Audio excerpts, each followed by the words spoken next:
पहला फैक्ट बताता हूँ मैं आपको। जो अभी राम मंदिर बनना है ना, ऐसे ही पहले कभी राम सेतु भी बना था। तो राम सेतु में क्या किया था, अब पौराणिक कथाओं में अगर पढ़ेंगे तो ऐसी मान्यता है, ऐसा मानते हैं लोग कि पहले एक पत्थर पर श्री राम लिखा गया था और फिर उसे लगाया गया था जिससे वो डूबा नहीं था। इसी मान्यताओं को रखते हुए जो अभी हमारे यूपी में बन रहा है राम मंदिर, तो उसका जो बेस तैयार किया गया है ना, तो उसमें लगभग 2 लाख ईंटें लगी हैं। और ये रिपोर्ट देखिएगा आप लोग, तो 2 लाख ईंटों पर उन्होंने श्री राम का खाचा तैयार किया। मतलब हर ईंट पर श्री राम लिखा आया है, हर ईंट पर उन्होंने श्री राम लिखा है और वो लगभग 2 लाख ईंटें लगी हैं उसमें नीचे उसके बेस तैयार करने के लिए राम मंदिर जो अयोध्या में तैयार हो रहा है। ठीक है ना, ये एक फैक्ट है। अगला एक फैक्ट लेते हैं। मान लीजिएगा अगर आप किसी बुजुर्ग महिला की फोटो देखें तो आपके मन में क्या आएगा कि यार इनकी उम्र कितनी रही होगी, 80 साल, 90, 100, ऐसे एक इमेज आएगी। अगर मैं आपसे कहूँ कि एक 25 साल की महिला है, एक 25 साल की है, लेकिन वो एक्चुअल में उसकी उम्र 100 साल है, एक्चुअल में उसकी उम्र 100 साल है, लेकिन वो अपना 25वां बर्थडे सेलिब्रेट कर रही है, ऐसा तुम्हारे दिमाग में आ सकता है। एक महिला है जिनका नाम है डोरिस क्लेफी, इंग्लैंड की रहने वाली हैं। ये 25वां बर्थडे सेलिब्रेट कर रही है जबकि एक्चुअली में ये है 100 साल की। ऐसा कैसे संभव है? वो ऐसे संभव ऐसे है, उनका जो बर्थ है वो 29 फरवरी में हुआ है, 29 फरवरी में हुआ है। तो इसका मतलब ये 4 साल में एक बार सेलिब्रेट होगा। तो 4 साल में एक बार सेलिब्रेट होगा तो इसका मतलब जब पहला बर्थडे सेलिब्रेट करेंगी तो वो 4 साल की हो गई होंगी। इस हिसाब से जब उन्होंने 25वां बर्थडे सेलिब्रेट किया तो 25 चौका 100 साल की हो गई और वो उनका जबकि 25वां बर्थडे ही सेलिब्रेट कर रहे हैं। ठीक है, एक दूसरा फैक्ट मैं आपको बताता हूँ। जितने भी न्यू ईयर रेजोल्यूशन बनाए जाते हैं ना, न्यू ईयर रेजोल्यूशन बनाए जाते हैं वो 12 जनवरी तक टूट जाते हैं। 80% से और 85% तक रेजोल्यूशन न्यू ईयर के 12 जनवरी तक टूट जाते हैं। रेस्ट ऑफ 10% 17 फरवरी तक पूरे खत्म हो जाते हैं और बाकी के जो 2, 3, 4, 5% रह गए उनमें से हाइयर पॉसिबिलिटी है कि वो 6 महीने चलें, 8 महीने चलें या साल भर भी चल जाएं। लेकिन ज़्यादातर लोगों के जो रेजोल्यूशन है वो 12 फरवरी से पहले टूट जाते हैं, नहीं तो आप अपने में चेक करना। ठीक, एक अगला फैक्ट देखेंगे। कोलकाता में एक शौर्य रे नाम का लड़का है 16 साल का, जिसने न्यूटन के द्वारा 350 साल पहले एक मैथ्स की प्रॉब्लम सेट की थी जो इतने सालों में किसी पे भी सॉल्व नहीं हुई। वो हमारे भारत के एक लड़का है शौर्य रे, इस रिपोर्ट को देखिएगा आप, उसने 16 साल की उम्र में ही उस प्रॉब्लम को सॉल्व कर दिया। ठीक है ना, ये बहुत बात ज़्यादा ध्यान समझेंगे। आपने ब्राउन ब्रेड और वाइट ब्रेड दोनों के नाम सुने होंगे और आपके मन में इमेज होगी कि वाइट ब्रेड तो नुकसानदायक होती है क्योंकि वो मैदा से बनी होती है और जो ब्राउन ब्रेड होती है वो फायदेमंद होती है क्योंकि वो गेहूं से बनी होती है। तो ये पहली बात तो मिथ है। रिपोर्ट को देखिएगा इस वाली को, ब्राउन ब्रेड भी 95% उसमें मैदा ही होता है। दूसरा, इनके इंग्रेडिएंट को देखो, दोनों के इंग्रेडिएंट देखोगे तो दोनों के दोनों सेम है, बहुत ज़्यादा चेंजेस नहीं है। अगर आप एक स्लाइस वाइट ब्रेड की लोगे तो 75 कैलोरीज मिलेंगी, अगर एक स्लाइस ब्राउन ब्रेड की लोगे तो 77 कैलोरीज मिलेंगी। तो ऑलमोस्ट कैलोरी भी सेम है। जो आपका मिथ है कि भाई ब्राउन ब्रेड गेहूं की बनी होती है तो ये गलत है। इस वाली रिपोर्ट को देख लो, 95% उसमें मैदा ही होता है। दूसरी एक बात समझो आप, साइकोलॉजिस्ट ये कहते हैं कि जो ब्राउन ब्रेड खाता है ना उसके मन में एक प्राउड होता है कि मैं हेल्दी चीज खा रहा हूं और मैं औरों से अलग हूं। ये साइकोलॉजिस्ट कहते हैं। तुम्हारी इस साइकोलॉजी का इस्तेमाल बिजनेस या ये कंपनियां करती हैं। वो क्या करती हैं, आपको वही वाइट ब्रेड की कॉस्ट होती है 25 रुपये एक नॉर्मल साइज की, और ब्राउन ब्रेड की जो कॉस्ट होती है वो होती है 50 रुपये, जस्ट डबल।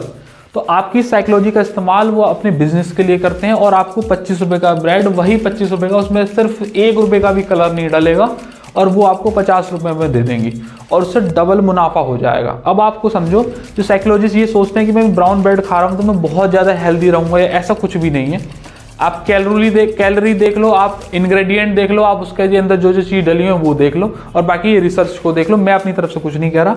अगर आप एक ब्रेड खरीदोगे ना, मान लीजिएगा वाइट ब्रेड आपने खरीदी तो वाइट ब्रेड 25 रुपये की है और ब्राउन ब्रेड अगर खरीदोगे तो 50 रुपये की है, तो आप हर रोज 25 रुपये का एक्स्ट्रा खर्चा बढ़ा लोगे। और नॉर्मली एक आदमी एक ब्रेड पर डे की खा जाता है, तो अगर आप पूरे मंथ की बात करें तो 750 रुपये का खर्चा आएगा और पूरे साल की बात करें तो 12×7=84, 12×5=60, 9,000 रुपये का एक्स्ट्रा सेविंग कर सकते हैं अगर आप ब्राउन ब्रेड के बजाय व्हाइट ब्रेड ही खाते रहें तो।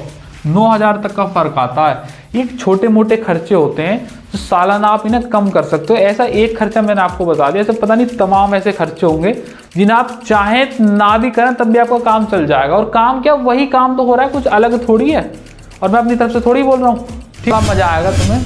अभी भारत सरकार ने पिछले महीने ही बजट निकाला था, तो अगर आप बजट की क्वांटिटी देखें तो 45 लाख करोड़ रुपए बजट है इस साल का हमारे भारत का। हमारी जो गवर्नमेंट है पूरे देश में 45 लाख करोड़ रुपए खर्च करेगी। अब जरा ध्यान समझना, मैथमेटिक्स का टीचर हूं तो मैंने उसमें मैथमेटिक्स लगाई है, जरा देखो जरा ध्यान से। 45 लाख करोड़ का मतलब ये है कि हर साल, मतलब इस साल पूरे 1 फरवरी से नेक्स्ट साल तक 45 लाख करोड़ रुपए खर्च करेगी हमारी भारत सरकार। इसका मतलब ये है कि अगर हाफ ईयरली निकालें तो 22.5 लाख करोड़ रुपए खर्च होंगे। अगर हम हर 4 महीने पे निकालें तो 15 लाख करोड़ रुपए खर्च होंगे। अगर हम क्वार्टरली निकालें तो लगभग 11 लाख करोड़ रुपए खर्च होंगे। अगर हर महीना निकालें तो 3.75 लाख करोड़ रुपए खर्च होंगे। एक महीने तक का खर्चा बता रहा हूँ। 12,338 करोड़ के करीब बैठेगा, दिन का बैठेगा 12,338 लाख करोड़ का। और अगर घंटे का निकालोगे तो 500 करोड़ बैठेगा। अगर मिनट का निकालोगे हर मिनट तो वो 8 करोड़ का बैठेगा। और अगर हर सेकंड, मतलब जैसे कि मैंने ये लाइन बोली, तो इस हर सेकंड 13 लाख का करीब बैठेगा कि हर सेकंड पर हमारी भारत सरकार 13 लाख रुपए खर्च कर रही है कहीं भी। अगर आप ये पूरी वीडियो देखेंगे तो लगभग 10 मिनट की हो जाएगी। तो हर मिनट 8 लाख रुपए खर्च हो रहे हैं, 8 करोड़ रुपए, तो 10 मिनट में 80 करोड़ रुपए कहीं खर्च हो गए। पूरे भारत में कहीं ना कहीं इन्वेस्ट हो गए, कहीं 80 करोड़ रुपए। इस तरीके से एक मैथमेटिकल कैलकुलेशन है। दूसरा भी मैथमेटिक्स पर है। मैथमेटिक्स पढ़ने वाले जरा से ध्यान से देखेंगे।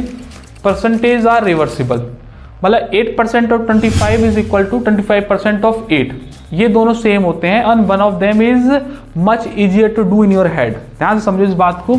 अगर मैं 8% निकालूं ऑफ 25 का इज इक्वल टू 25% ऑफ 8, ये परसेंटेज आर रिवर्सिबल होते हैं। ये फैक्ट भी है और मैथमेटिक्स में पढ़ाया भी जाता है। अगर मैथमेटिक्स का कोई स्टूडेंट है तो पहली बार में पकड़ लेगा। अब 25 का 8% निकालोगे तो आपको लगेगा 8% की तो फ्रैक्शन वैल्यू जानते ही नहीं हो, थोड़ा मुश्किल होगा। तो आप क्या करें, 25% निकाल दो 8 का। 25% को जानते हैं सब लोग, 25/100 हो जाएगा, वो 1/4 है, तो 8/4 हो जाएगा 2, तो मतलब 2 आएगा। तो आप क्या कर सकते हैं, अगर किसी की फ्रैक्शन वैल्यू नहीं पता, उसके बराबर वाले की पता है, तो वहां से निकाल दो। तो परसेंटेज आर रिवर्सिबल, ये वाला एक फैक्ट बोलता है। एक फैक्ट है, फैक्ट भी नहीं कह सकते, मिथ है कि लोगों को ऐसा लगता है कि च्युइंगम खाने से उनका दिमाग बहुत ज़्यादा तेज़ी से काम करने लगेगा। एक ये फैक्टर, बहुत सारे लोग च्युइंगम खाते भी इसी समय से कि उनका दिमाग तेज काम करने लगा।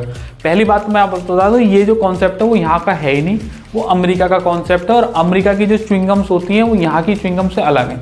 यहाँ की अगर च्युइंगम देखोगे तो 75% शुगर होती है, और उसे तुम बार बार अगर ज़्यादा चबाओगे ना तो तुम्हें इंडाइजेशन या गैस की प्रॉब्लम हो सकती है, या मसूड़ों में भी दिक्कत आ जाएगी।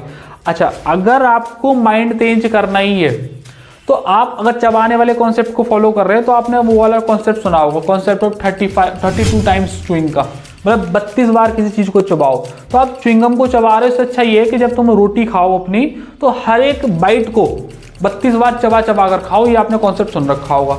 उसमें आपकी जो है इनकी भी एक्सरसाइज हो जाएगी, और ये वाली जो नस होती है माइंड को तेज करने वाली, ये भी काम करेंगी। आप ये वाला काम ना करके वो कोई काम कर रहे हैं जो कि नुकसानदायक ज़्यादा है और फायदेमंद कम है। इससे बढ़िया ये है कि आप रोटी चबाकर खाना शुरू कर दो, तो उससे आपका माइंड भी ठीक रहेगा, डाइजेशन सही रहेगा, और वेट अपने आप कम होने लगता है अगर आप फॉलो करो 32 टाइम्स वाले च्युइंग को। लोगों के लिए है जो मंत्र पूजा में विश्वास रखते हैं, जो मंत्र पूजा में विश्वास रखते हैं, उनके ऐसा मानना होता है कि कहीं से कोई मुझे ऐसा मंत्र मिल जाए, कोई गुरुजी हमें ऐसा मंत्र दे दें, या कहीं से एक ऐसा मंत्र मिल जाए जिसे मैं 2-4 बार पढूं और मेरी सारी समस्याएं खत्म हो जाएं। देखो, पहली बात तो मैं आपसे ये कहता हूं कि कभी भी ऐसा कोई भी मंत्र मिले तो कभी उसका जाप करना शुरू ही नहीं करना। क्या पता कौन, ये उन लोगों के लिए ही है जो मंत्र पूजा में विश्वास करते हैं, क्या पता कौन सा मंत्र तुम पे एडवर्स इफेक्ट कर जाए। एक बात हो गई। दूसरी बात यह है कि ये वाली रिपोर्ट देखो आप, कोई भी मंत्र जब तक तुम पर काम नहीं करेगा जब तक कि उसे 1.25 लाख बार चांट ना किया जा सका हो। जब वो तुम 1.25 लाख बार अपने मुंह से उसे चांट कर लोगे तब उसके अच्छे प्रभाव तुम पर आने शुरू हो जाएंगे। जब तक 1.25 लाख करने के लिए एक सिंगल आदमी को अगर वो सब दिन के भी सारे काम कर रहा है तो उसे कम से कम कई साल लग जाएंगे, 6 से 7 साल लगेंगे। उस मंत्र का लगातार जाप करेगा तब जाके 1.25 लाख होंगे। अगर वो नॉर्मल रूटीन है, सारे काम छोड़कर नहीं बैठा है, सारे काम छोड़कर बैठेगा तो 7 दिन में भी कर ही देते हैं। 10-12 आदमी बनेंगे 7 दिन में कर देंगे। दूसरी एक बात मैं बताता हूँ कि अगर आपको ये पता करना है ना कि कौन सा मंत्र तुम्हारे लिए सही रहेगा, तो जब भी किसी का जन्म होता है तो जो जन्म के साथ कोई एक मंत्र ऐसा होता है जो उसके लिए कीले करा हुआ नहीं होता। कीले करने का मतलब ये होता है कि कोई भी मंत्र होता है उसमें कीले होते हैं, मतलब वो कीले जब तक नहीं हटेंगे जब तक तुम्हें वो काम नहीं करेगा। लेकिन कोई एक मंत्र ऐसा होगा तुम्हारे लिए सिर्फ जो कीले करा हुआ नहीं होगा। तो आप क्या करें, थोड़े थोड़े दिन के लिए एक एक मंत्र बोल के देखें बस। अगर वो तुम्हें लगे कि यार ये वाला मंत्र मुझे शूट कर गया है, तुम्हें खुद से एहसास हो जाएगा अंदर से कि ये वाला मंत्र मुझे शूट कर गया है, तो उसे रख लेना, उसे चांट करना शुरू कर देना। वो तुम्हारे लिए कीले करा हुआ नहीं होगा, तो उसे तुम थोड़ी देर भी बोलोगे ना तब भी काम कर देगा तुम्हारे लिए। और कोई कीले करा हुआ है तो तुमसे कितना ही बोलते रहो तुम्हारे लिए काम कभी करेगा ही नहीं। और ऐसे ही कोई भी तुम्हें मंत्र दे दे तो उसे ऐसा करना नहीं। ये सिर्फ उन लोगों के लिए था जो मंत्र पूजा में विश्वास रखते हैं।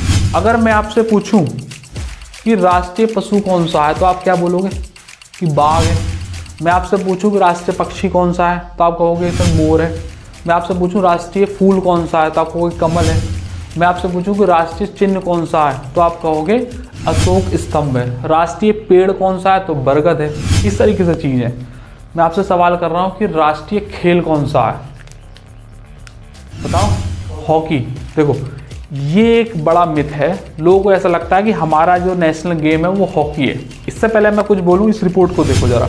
गवर्नमेंट ऑफ इंडिया ने साफ साफ बोला है कि हमारा कोई भी राष्ट्रीय गेम नहीं है, हम किसी भी एक गेम को प्रमोट नहीं कर रहे हैं। हमारे लिए सभी गेम बराबर हैं और हम सभी को प्रमोट करते हैं। ये मैं नहीं, गवर्नमेंट ऑफ इंडिया बोलती है, MHA की साइट पे लिखी हुई है बात। और ये जो हॉकी सबको याद हो गया है ना कि हॉकी हमारा नेशनल गेम है, तो ये जो हुआ है ये वर्ड ऑफ माउथ के चलते हुआ है। हुआ ये था कि 1947 के दौर में जब भारत गुलामी से आज़ादी की तरफ बढ़ रहा था तो 1928 में ओलंपिक में जाकर भारत की हॉकी ने गोल्ड जीत लिया था, पहला गोल्ड जीत लिया था।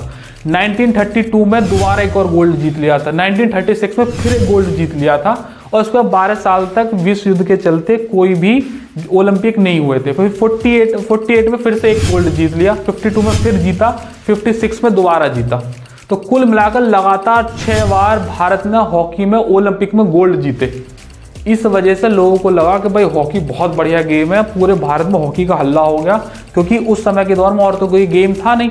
और 56 के बाद भी ये रुके नहीं, 64, 80 में भी 2 बार गोल्ड और जीते। तो कुल मिलाकर अब तक ओलंपिक में भारत 8 बार हॉकी में गोल्ड जीत चुका है। और 80 तक आते आते ये सब जगह फैल गया कि भाई हॉकी बहुत फेमस है और बहुत इसमें जीत होती है और यही राष्ट्रीय खेल है। जबकि अथॉरिटी की तरफ से ऐसा कुछ भी कहीं नहीं आया कि हॉकी हमारा राष्ट्रीय खेल है, ऐसा लोगों को लगता है। और 83 में जब भारत ने क्रिकेट जीता तो क्रिकेट के बारे में ऐसी बात होने लगी। और प्रॉब्लम यह है कि कुछ बुक्स में भी ये लिखा आ जाता है कि हॉकी राष्ट्रीय खेल है, लेकिन ऐसा नहीं है। भारत का कोई भी नेशनल गेम नहीं है, वो सभी गेम्स को बराबर मानते हैं और उनको बराबर प्रमोट करते हैं। ये बस लास्ट फैक्ट है।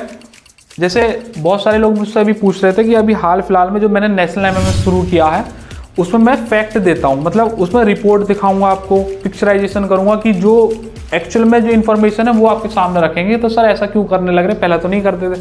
देखो आने को तो यहाँ कैमरे के आगे खड़े होकर बोले कुछ भी बोल के चले जाओ, तुम भी कौन सा कोऑर्डिनेट करके देख रहे हो, या कोई भी क्या करेगा, कोई भी नहीं करके देखेगा। लेकिन बात यह है कि जो आदमी इन्फॉर्मेशन तुम्हें दे रहा है वो इन्फॉर्मेशन एकदम सच होनी चाहिए। और ये मैं अपनी तरफ से अपनी ओपिनियन नहीं दे रहा, ये ऐसा है, इसलिए हम रिपोर्ट का इस्तेमाल करते हैं और रिपोर्ट को आपको दिखा देते हैं, साथ में लिंक भी दे देते हैं कि आप खुद जाना चाहें तो अपनी तरफ से जाओ और चेक कर लो। नहीं तो हम तो दिखा ही नहीं, हम अपनी तरफ से कुछ भी नहीं बोल रहे। हम अपनी ओपिनियन अगर बोलें तो शायद नुकसान है, फिर तो सही नहीं है। लेकिन नेशनल MMS पर जो सिर्फ इश्यूज़ हैं, मतलब नेशनल मुद्दे हैं, उनको रिपोर्ट के साथ कोऑर्डिनेट करके दिखा रहे हैं, तो इसमें कोई गलत नहीं है। वो आपको इन्फॉर्मेशन ही दे रहा है और अगर इन्फॉर्मेशन में किसी पे भी आपको डाउट है कि यार ये इन्फॉर्मेशन मुझे सही नहीं है, तो उसका लिंक है, वो पूरा का पूरा आर्टिकल लगा हुआ है, उसकी साइट भी दिख रही है, आप वहां जाओ और जाके चेक कर लो। हम अपनी तरफ से तो कुछ नहीं बता रहे, इसलिए कुछ भी बोल दें। कई बार क्या होता है, लोग बाग कुछ भी बोल जाते हैं, मतलब कहीं से भी कुछ भी बोल दिया कि ऐसा हो जाएगा वैसा हो जाएगा, कोई लेना देना है नहीं उसको, मतलब उस बनाने से मतलब है, क्योंकि उन्हें व्यूज चाहिए। बाहर कुछ लिख देंगे, अंदर कुछ मिलेगा तुम्हें, तो वो कुछ भी मतलब नहीं, वो तो बेकार की बात है। हम ऐसा नहीं है, हम तो ये है कि बस वो जो चीज़ है उसे कोरबोरेट कर रहे हैं, इसलिए रिपोर्ट का या किसी भी न्यूज़ का इस्तेमाल करते हैं कि आपको दिखाने के लिए साइड में लगवा देते हैं कि भाई ये कोरबोरेशन है, ठीक है ना।